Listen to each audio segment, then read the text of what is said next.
به نمایندگی از سمنگان.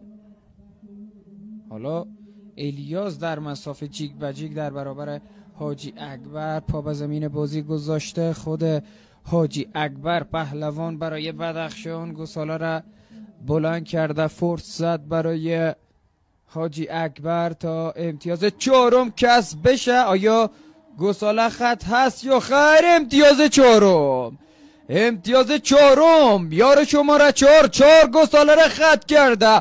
پوکر میکنه برابر سمنگان. شیر مادر حلالت حاجی اکبر، با این دلرباییه که در ترکیب بدخشان میکنی. 4 گساله را به تنهایی خط کرده مرد شماره 4 تیم بزکشی بدخشان.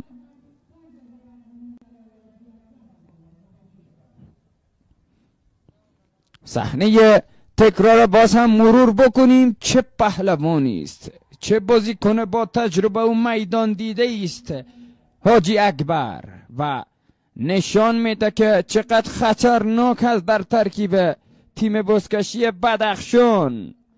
4 گساله را خط کردن کار آسانی نیست، ولی حاجی اکبر موفق شده که این داستان را رقم بزنه و بنویسه در کارنامه حرفه‌ای خودش.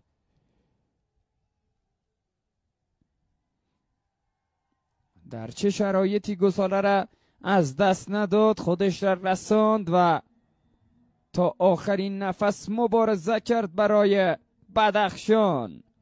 گساله‌ای که از نماهای گوناگون به تصویر کشانیده شده. کمتر از 20 دقیقه تا پایان نبرد سمنگان تا اینجای کار گل باران شده توسط حاجی اکبر. به تنهایی خودش 4 گساله را خط کرد.